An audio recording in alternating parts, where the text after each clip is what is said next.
You're not quiet. You were never really quiet. Not in the way people think. Not in that vacant, empty, voiceless way that society tends to label people who aren't constantly speaking. You're not some hollow shell. You're a war zone. Because what they don't hear is everything you're trying to say to yourself. There's a whole orchestra of voices playing simultaneously inside your head. Conversations, arguments, questions, regrets, memories, and rehearsals for moments that haven't even happened yet. You're quiet on the outside because you're loud on the inside. And that's a kind of noise most people don't understand. They mistake your silence for peace. But in reality, it's just a different kind of storm. The truth is, your mind is crowded, not by people, but by unresolved thoughts, unfinished business, and words you were never brave enough or safe enough to say out loud. How could they possibly understand the exhaustion of carrying conversations with people who aren't even in the room? How could they know what it's like to replay a moment from 3 years ago, just to say the thing you should have said then?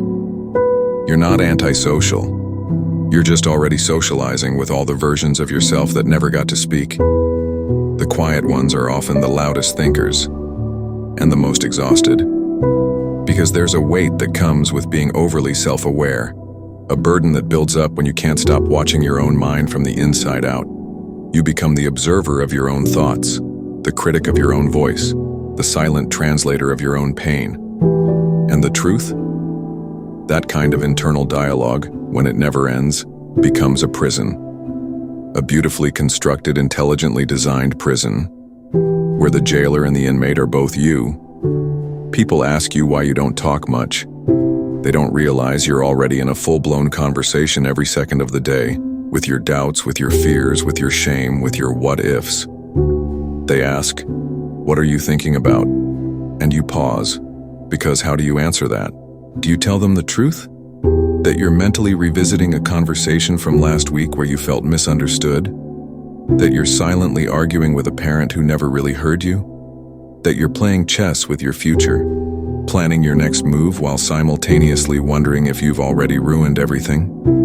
No. You say, nothing. Because it's easier that way. It's safer. But that answer is a lie. Because you're always thinking about something. And that something is usually everything. What most people call overthinking, you call survival. Because if you don't think ahead, who will?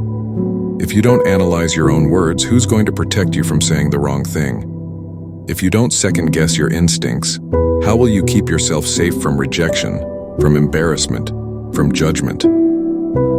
Somewhere along the line, your silence became your armor, and now you don't know how to take it off. Not without feeling exposed, not without feeling vulnerable. But you didn't start off like this. No one is born too quiet. We learn silence. We learn caution. We learn to suppress, because somewhere back there, someone taught us that speaking comes with a price. Maybe it was the parent who always interrupted you. Maybe it was the friend who made fun of the way you phrased things. Maybe it was the teacher who humiliated you in front of the class. Or maybe it was something even more subtle. The way people stopped listening. The way your emotions were treated as too much. The way your truth was ignored or punished. So you adapted. You learned to process everything internally. You learned that if you play out the conversation in your mind first, maybe you won't get hurt. Maybe you won't be surprised. Maybe you can stay in control. And so, the internal monologue never stopped. It became a loop, a feedback chamber of hypotheticals, rehearsals, memories, and predictions, all playing at once, all the time. And it's exhausting, isn't it?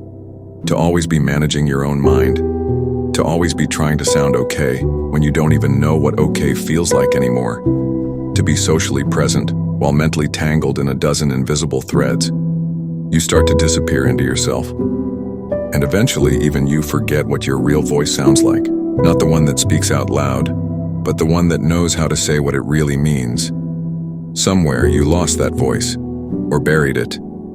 And now you whisper truths in your mind that you're too afraid to say with your mouth. But silence doesn't mean safety.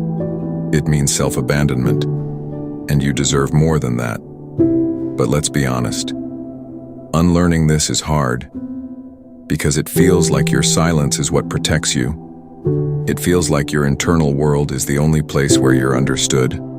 But what if that's just a story you've told yourself for so long, you forgot how to write a new one? Look, this pattern didn't start with you. The phenomenon of internalized conversation goes back as far as history remembers. Greek philosophers like Epictetus and Marcus Aurelius spoke often about the tyranny of thought, about how the mind can become its own enemy. In his Meditations, Marcus wrote, "You have power over your mind, not outside events. Realize this, and you will find strength." And yet, even he spent his life journaling to himself, writing down private reflections he couldn't speak in the public arena. Because some of the most articulate minds in history were never known for their voices. They were known for their writings, their thoughts, their silence. But that silence wasn't empty. It was loaded with meaning, with battles, with suppressed screams. We praise the calm exterior of monks, sages, and poets, but forget that the reason they sought inner peace was because their inner world was once unbearable. They weren't born wise. They were born questioning. Just like you. And if your mind feels crowded right now, maybe it's because you were never taught how to organize it, how to release it, how to externalize it without shame. Modern psychology calls this rumination. It's the act of repetitively thinking about the same thoughts, often negative or distressing. It's a coping mechanism gone rogue. What started as a survival skill, predicting danger, rehearsing safety, becomes a trap when it's never interrupted. And the worst part? It isolates you, because no one sees it happening. No one realizes that behind your calm face is a torrent of emotion, playing out at 100 frames per second.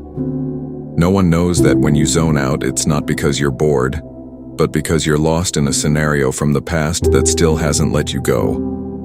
We've been trained to look for noise when we search for struggle, but the quiet ones, they're often carrying the heaviest load, because they carry it alone.